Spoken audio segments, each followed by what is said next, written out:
자, 오늘이 8월 마지막 주일이 됐습니다.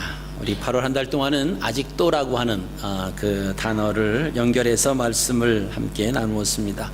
8월 첫째 주는 이제 고린도 교회에 관한 그런 말씀이었죠. 고린도전서 3장 1절에서 3절을 중심으로 해서 아직도 육신에 속한 자라고 하는 제목으로 말씀을 함께 나누었습니다. 사도 바울이 고린도 교회 성도들을 보면서 시간이 지났음에도 불구하고 자라나지 못하고 이렇게 성장하지 못한 그런 안타까운 마음을 가지고 어린아이 수준에 머물러 있는 그들을 향해서 이야기했던 것입니다. 8월 둘째 주일에는 마태복음 6장 16장 5절에서 12절의 말씀으로 아직도 깨닫지 못하느냐, 이것은 예수님께서 제자들에게 하신 말씀이었습니다. 예수님과 함께 지내하고 함께 생활을 했음에도 불구하고 예수님의 뜻을 아직도 깨닫지 못하는 그런 안타까운 마음에서 말씀을 하신 것을 우리가 보시게 되고요. 8월 셋째 주일입니다. 누가복음 15장 11절로 24절에 있는 말씀으로 아직도 거리가 먼데 라고 하는 말씀이었습니다. 그래서 아직도라고 하는 것은 아버지의 사랑이 아들의 사랑보다 비교할 수 없을 정도로 더 크다라고 하는 것을 알리는 역할을 했고요. 그 다음에 아버지가 아들을 보면서 측은히 여겼다라고 하는 것은 아들이 경험한 고통보다 그 아버지가 바라보는, 그 아버지가 느끼는 고통이 더 컸다라고 하는 것을 우리가 함께 나누었습니다. 자, 오늘 말씀은요, 20절 말씀에 근거해서 아직도 무엇이 부족하니까. 자, 아직도 무엇이 부족하니까, 이 반문은 오늘 본문에 등장하는 어떤 사람이 예수님에게 한 말입니다. 아직도라고 하는 표현은 나는 계명을 다 지켰는데 뭐가 더 필요합니까? 그래도 필요한 것이 있습니까? 라고 하는 그런 이 사람의 의사 표현이라고 볼 수 있습니다. 오늘 본문에 등장하는 인물은 큰 부자 청년 관리다라고 하는 것입니다. 오늘 이 본문 말씀은요, 마가복음과 누가복음에 다 소개가 되고 있습니다. 마태복음 오늘 본문에는 이 사람을 가리켜서 재물이 많은 청년이다 이렇게 소개를 하고요, 마가복음 10장 22절에서 이 사건을 또 기록하는데 재물이 많은 한 사람 이렇게 소개를 합니다. 그리고 누가복음 18장 18절에서 23절에 또 똑같은 내용이 나오는데 큰 부자 관리다 이렇게 소개를 하고 있습니다. 이것을 종합을 해보면 그 회당의 관리인데 큰 부자 청년 관리다 이렇게 표현을 할 수 있습니다. 그러니까 큰 부자인데 청년이고 관리였다 이렇게 볼 수가 있습니다. 근데 이 큰 부자 청년 관리는 평상시에 아마 두 가지의 고민을 가지고 있었던 것 같아요. 하나는 영생에 관한 고민이었습니다. 어떻게 하면 내가 영생을 얻을 수 있을까? 어떻게 하면 더 하나님 기뻐하시는 그런 자녀로 살아갈 수 있을까라고 하는 그런 고민이었고요. 또 하나는 재물에 관한 고민이었어요.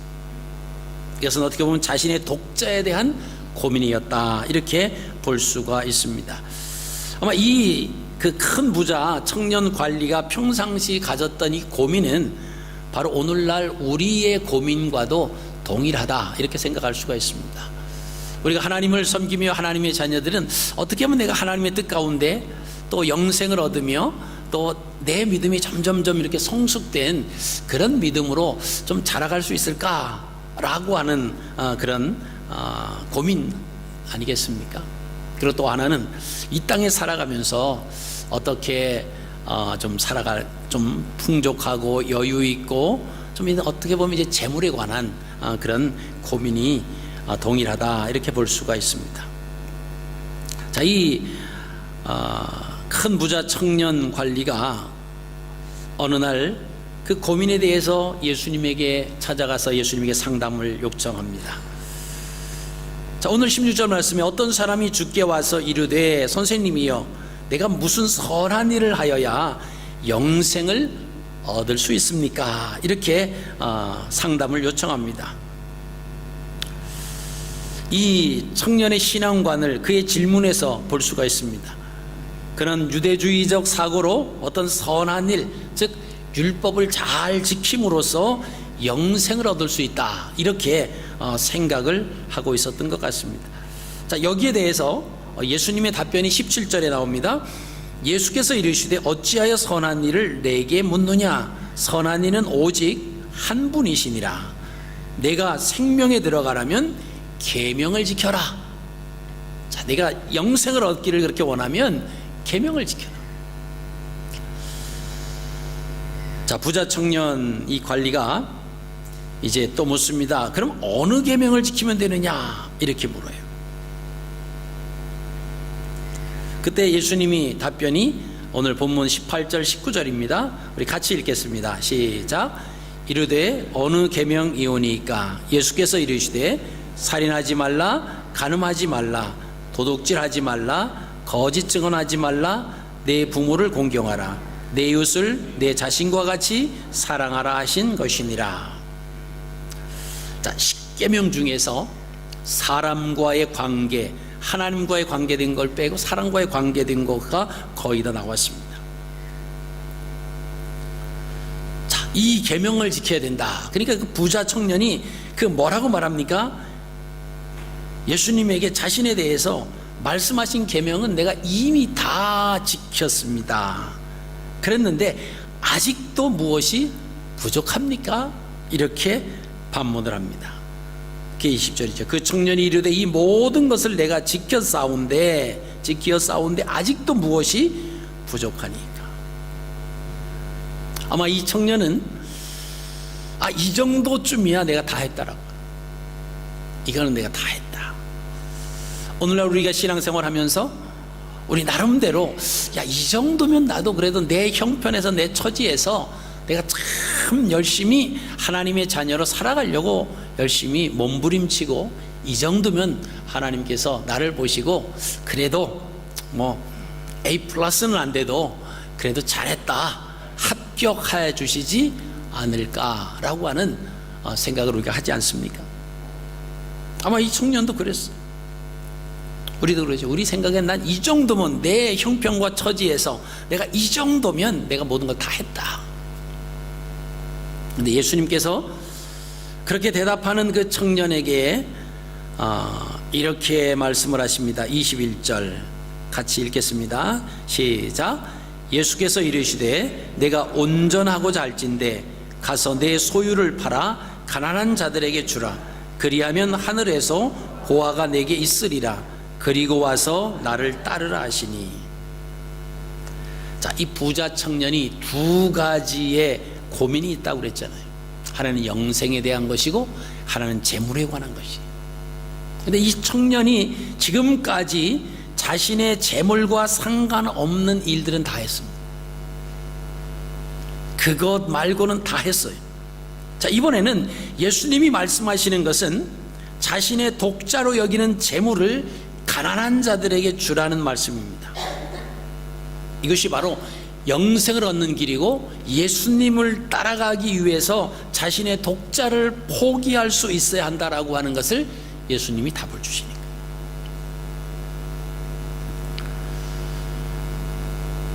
자, 지금까지 예수님과 이 큰 부자 청년 관리의 대화를 보면 이 청년의 문제가 해결됐습니다. 답을 얻었어요. 자기가 그 계명을 다 지켰는데 영생을 얻을 수 있을까? 이 부분에 대해서 고민을 했는데 예수님을 만났더니 계명 다 지켰느냐? 이것은 어떤 계명 말씀이십니까? 이러이러한 계명이다.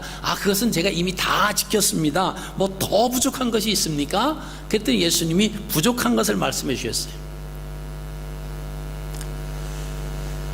내 소유를 팔아서 가난한 자들에게 주라. 그리하면 하늘에서 보화가 내게 있을 것이다. 그리고 와서 나를 따르라. 이게 이 청년이 고민하던 영생을 얻는 해답을 주님이 주신 겁니다.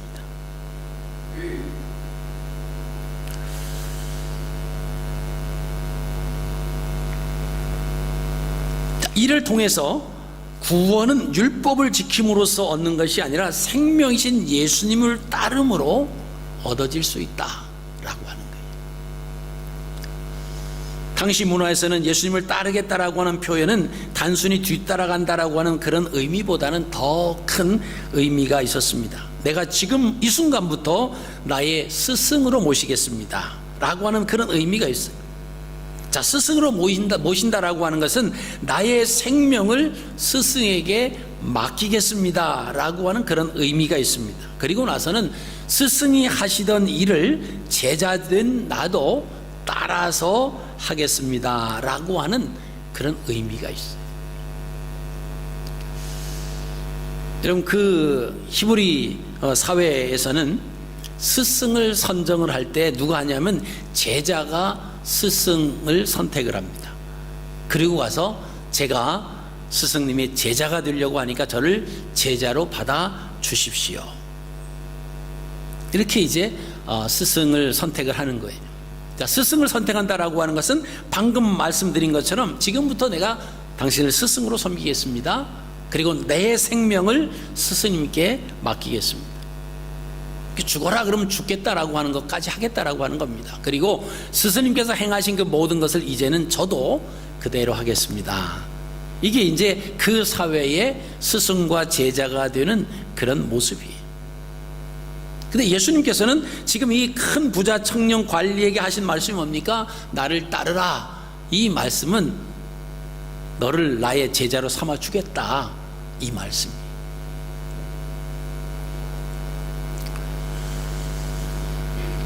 자, 우리가 이런 삶을 살기 위해서 마태복음 16장 24절 말씀을 우리가 기억을 할 수가 있습니다. 누구든지 나를 따라오려거든 자기를 부인하고 자기 십자가를 지고 나를 따를 것이니라.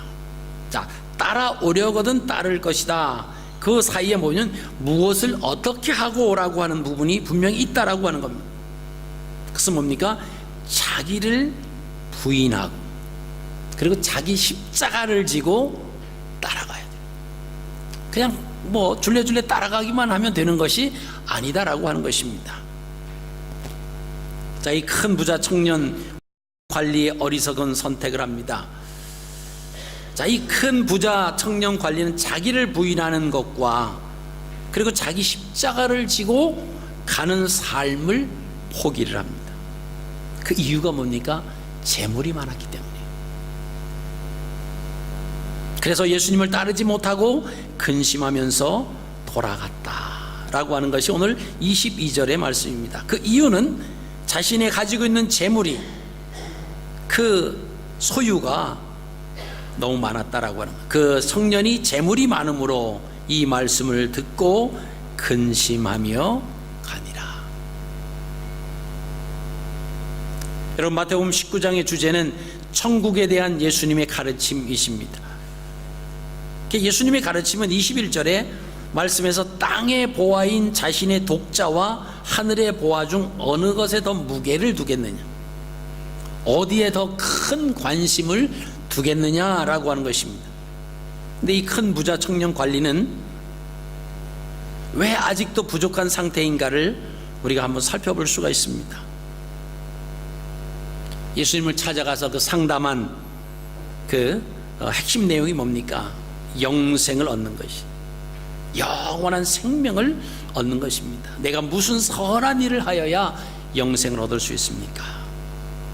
영생을 얻으려고 하는 그 부자 청년에게 예수님께서 21절 말씀에 그 해답을 주신 것, 가서 내 소유를 팔아서 가난한 자들에게 주라. 그리하면 하늘에서 보화가 내게 있을 것이다. 하늘에서 보화가 있다라고 하는 것은 그 부자 청년이 생각했던, 그 질문했던 영생에 대한 그런 답이다라고 하는 것입니다. 예수님께서는 그 청년에게 영생을 정말 소유하고 싶다라고 하면 예수님께서 지금 답을 주신 거예요. 그럼 그대로 행하면 그 큰 부자 청년 관리는 영생을 얻는 사람이 됩니다.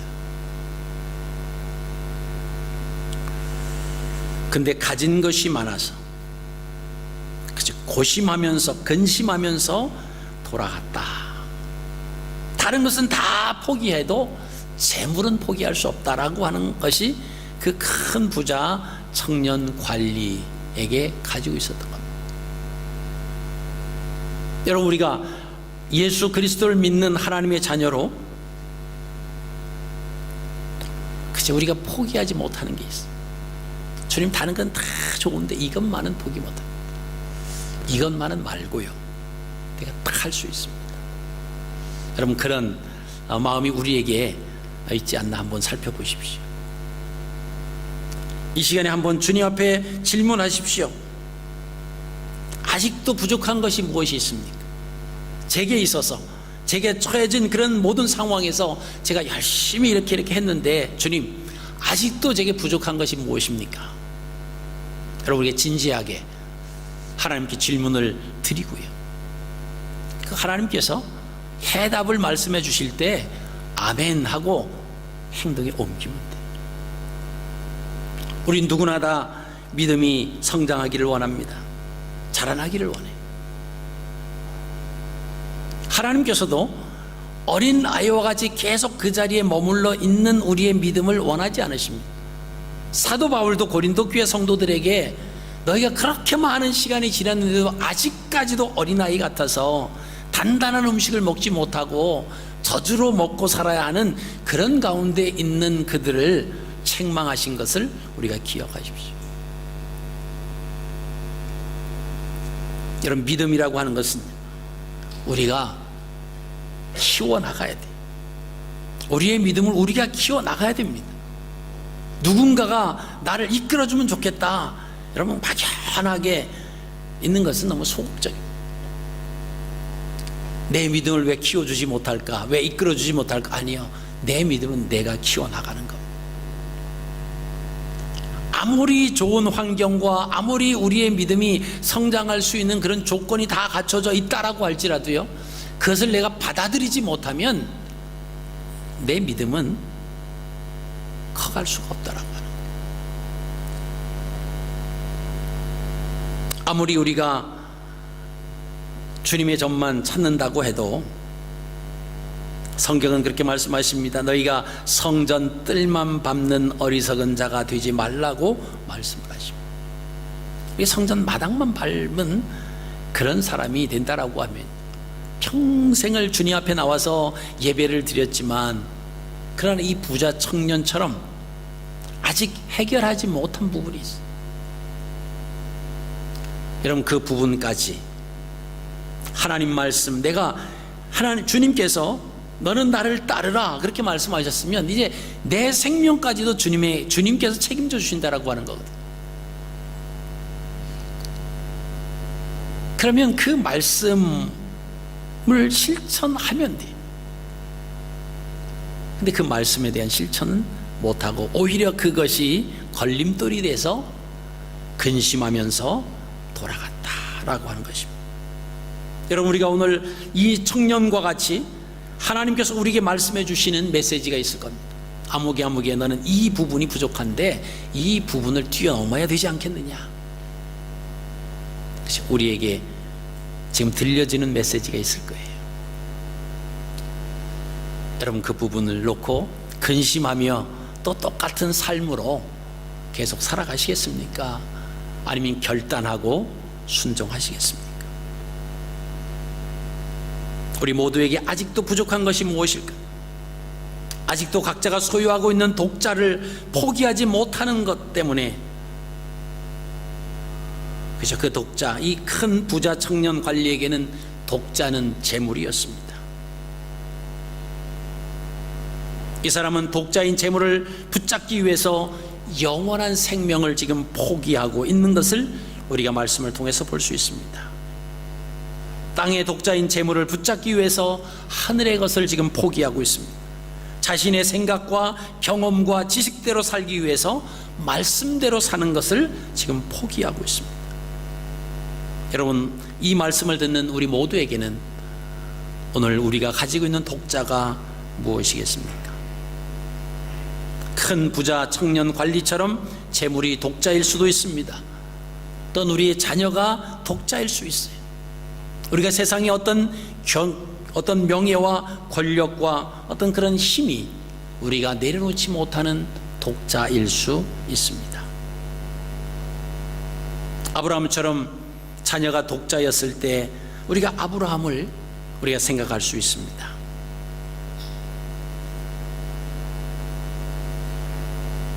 아브라함에게 순종 테스트가 10번이나 주어졌습니다. 그게 마지막 순종 테스트가 뭐냐면 내가 독자를 붙잡을 것인가 하나님의 말씀인 영생을 붙잡을 것인가, 그것이 아브라함에게 있어서 마지막 순종 테스트였습니다. 우리가 잘 아시는 것처럼 그 내용이 창세기 22장에 나옵니다. 22장 2절에 여호와께서 이르시되 내 아들 내 사랑하는 독자 이삭을 데리고 모리아 땅으로 가서 내가 내게 일러준 한 산 거기서 그를 번제로 드리라. 여러분, 우리가 아침마다 매일마다 우리가 그 묵상하고 있는 그 성경이 오늘 레위기잖아요. 레위기 말씀을 보면서 우리가 번제라고 하는 제사의 종류가 나와요. 번제가 나오고 속건제가 나오고 속죄제가 나오고 화제가 나오고 화목제가 나옵니다. 이 5가지의 그 제사의 종류가 나옵니다. 자, 그 중에서 번제라고 하는 것은 내장을 빼고 모든 것을 다 태워서 그 타는 그 향을, 그 냄새가 하나님께 올려드리는 것이 번제입니다. 근데 하나님께서 아브라함에게 말씀하시는 내 사랑하는 독자 이삭을 100세에 난 이삭 아닙니까? 아들 아닙니까? 그 아들이 이제 자라나서 한 청년 정도의 나이가 됐습니다. 근데 하나님이 아브라함에게 요청하시는 거예요. 내가 지시하는 그 모리아 땅으로 가서 그 일러준 한 산 거기서 그를 번제로 드려라.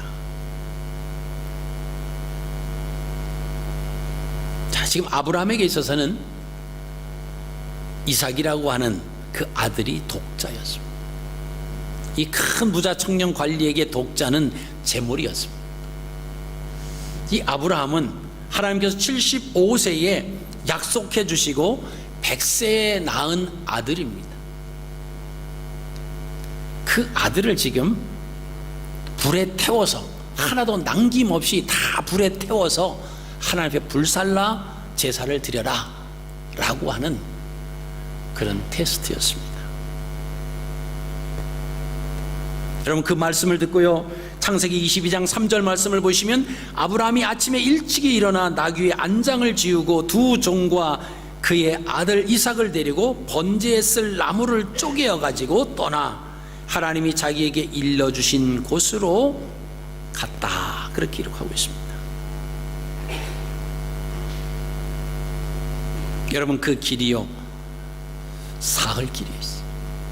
3일 동안 가는 길이었습니다. 즉흥적으로 아브라함이 하나님 알겠습니다 결단을 하고 즉흥적인 감정에 의해서 결단을 하고 결정을 했더라도 3일이라고 하는 시간 속에서 얼마든지 내가 너무 감정적으로 내가 이 일을 행하는구나 돌이킬 수 있는 충분한 시간이 3일입니다. 3일을 다 갔어요. 두 사환은 그 산 밑에서 기다리라고 그러고 이삭과 함께 그 산을 올라가지 않습니까? 그리고 거기에 제단을 쌓습니다. 그리고 거기에 아들을 결박해서 그 나무 위에 묶어 놓습니다. 그리고 이제 칼을 들어서 그 아들을 내려치려고 할 때, 그때 창세기 22장 12절에 사자가 이르시되 그 아이에게서 내 손을 대지 말라, 그에게 아무 일도 하지 말라, 내가 내 아들 내 독자까지도 내게 아끼지 아니하였으니 내가 이제야 내가 하나님을 경외하는 줄을 아노라. 아브라함은 자신의 독자인 이삭도 얻고 영생도 얻는 모습을 우리가 보십니다. 그리고 하나님이 미리 준비해 두신 그 수장으로 아들 대신 번제로 드리는 내용이 13절에 나와요. 아브라함이 눈을 들어 살펴본 즉 한 수장이 뒤에 있는데 뿔이 수풀에 걸려 있는지라 아브라함이 가서 그 수장을 가져다가 아들을 대신하여 번제로 드렸더라. 하나님께서 그 산에 올라가서 번제를 드리라고 말씀하십니다. 번제를 드리려고 했는데 하나님께서 이제 그만하라, 아무 일도 그 아들에게 행하지 말라. 그래서 아들에게 아무것도 행하지 않고 살려놓으면 하나님 앞에 번제를 드리지 못하는 경우가 있잖아요. 하나님께서는요, 미리 수장을 준비해 놓으셨습니다. 여러분, 그 수장이 언제 거기 수풀이 뿔에 걸려 있었을까요? 분명히 아브라함과 이삭이 그 산에 올라가서 나무를 버리고 막 거기에다 하나님 앞에 제단을 쌓으려고 이삭을 결박하고 막 그럴 때 이미 그 수풀에 수장은 뿔에 걸려 있었을 겁니다. 그런데 그때까지는 아브라함의 눈에 들어오지 않습니다. 보여지지가 않는 거예요. 그런데 하나님 앞에 순종의 테스트가 끝나고 나니까 이제는 보여지는 거예요. 여러분, 우리의 삶 가운데 도무지 보여지지 않고 암묵한 그런 상황에 있을 때 하나님의 말씀을 부여잡을 것이냐, 우리의 생각대로 밀고 나갈 것이냐, 여러분, 이러한 기로에 우리가 놓여 있을 수가 있습니다. 아무것도 보이지 않지만, 이 귀에 아무 소리도 들리지 아니하고 내 눈에 아무 증거도 보이지 않지만 하나님의 말씀을 부여잡고 나갈 때, 여러분, 그것이 우리의 진심이 하나님 앞에 상달되고 났을 때 우리의 눈에 보여질 줄로 믿습니다. 우리의 귀에 들려지는 소리가 있을 줄로 믿습니다. 여러분, 그게 믿음이에요. 그 단계까지 되지 않으니까 우리가 자꾸만 다른 사람들을 원망하고 또 하나님 이것만은 안 됩니다 그러면서 근심하며 주님 전에 나와도 신앙을 가졌다라고 하면서도 늘 마음속에 근심과 걱정과 염려로 가득 쌓여 있는 우리가 왜 그러냐? 아직도 우리에게 부족한 것이 있기 때문에 그래요. 근데 그 부족한 것을 알면서도 말씀 앞에 내려놓지 못합니다. 그러니까 우리가 그렇게 가는 거예요. 내 안에서 이 뭐라 그럴까요? 신앙에 대한 어떤 갈증이 일어나요. 영적인 갈증은 일어나는데 이 갈증을 해결할 수 있는 방법을 찾지 못한다고 우리는 아우성만 칠 때가 많아요. 여러분, 해답은 우리 안에 있습니다. 우리가 말씀 앞에 조용히 무릎을 꿇고 하나님, 내게 부족한 것이 무엇이 있습니까? 여러분, 여쭤보십시오. 그러면 성령께서 우리에게 주시는 메시지가 있을 겁니다. 여러분, 그것을 해결하지 않고는 오늘 큰 부자 청년 그 관리처럼 근심하면서 살아갈 수밖에 없다라고 하는 것을 우리가 보시게 됩니다. 말씀을 정리합니다. 큰 부자 청년 관리가 예수님을 향해서 아직도 무엇이 부족합니까? 라고 말할 때 자기는 아직도라고 하는 그 말에 다 했는데 제게 뭐 더 필요한 것이 있겠습니까? 라고 하는 그런 표현이에요. 예수님께서 그에게 부족한 것이 있다라고 하는 것을 알려주셨어요. 근데 그는요, 그것을 듣지 않습니다. 오늘날 많은 성도들이 하나님 말씀을 듣는 것도 이와 같을 수 있습니다. 자신이 기준을 정해 놓습니다. 자신의 생각에 맞는 말씀만 하면 좋아해요. 그러나 자기 생각에 틀리는 말씀이 선포되면 그것은 싫어요. 그리고 오늘 은혜를 못 받았다 그러면서 세상으로 향합니다. 여러분, 이런 모습이 부자 청년의 삶과 생각과 흡사하다라고 하는 거예요. 내가 원하는 것만 듣고 내가 좋아하는 것만 듣는 것이 아니라 아브라함처럼 하나님 말씀에 전적으로 순종하는 삶이, 능력을 체험하는 삶이 된다라고 하는 거예요. 하나님이 역사하시고 여호와 이레, 하나님께서 미리 준비해 놓으셨다라고 하는 그런 고백을 우리가 드릴 수 있다라고 하는 것입니다. 하나님께서 아브라함에게 아직도 자신에게 부족한 한 가지를 알려주셨어요. 그것이 뭡니까? 독자인 이삭을 바치는 거였어요. 아브라함은 그 말씀에 전적으로 순종을 합니다. 아브라함은 하나님 앞에 자신의 독자를 바치는 일로 인해서 그의 이름의 의미처럼 열국의 아버지가 되는 복을 누리게 되는 것을 우리가 봅니다. 반면에 독자를 포기하지 못하고 근심하며 돌아간 어느 부자 청년은 그 이름도 거론되지 아니합니다. 무명의 한 사람으로 사라져 버리는 것을 우리가 보시게 됩니다. 이것이 독자를 포기한 자와 독자를 포기하지 못한 자의 삶의 결과다라고 하는 것입니다.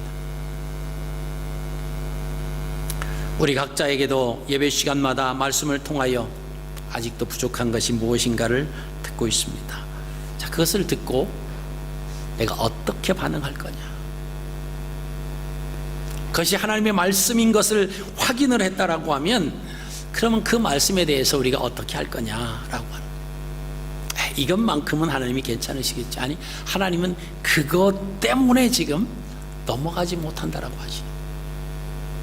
내가 그것 때문에 기뻐하지 못하고, 그것 때문에 평안하지 못하고, 그것 때문에 늘 근심과 걱정으로 살아갈 수 있다는, 그것 때문에 영생의 걸림돌이 된다라고 하는 말씀입니다. 자, 아직도 우리에게 부족한 것이 무엇인가를 여러분 한 주간 동안 또 생각해 보시면서, 성령 하나님께서 깨달음을 주셨을 때 아브라함처럼 그것을 기꺼이 내려놓을 수 있는, 그래서 하나님의 역사하심과 하나님이 주시는 그 영생의 기쁨 속에 또 살아가는 저와 여러분들의 삶이 되시기를 주님의 이름으로 축복합니다.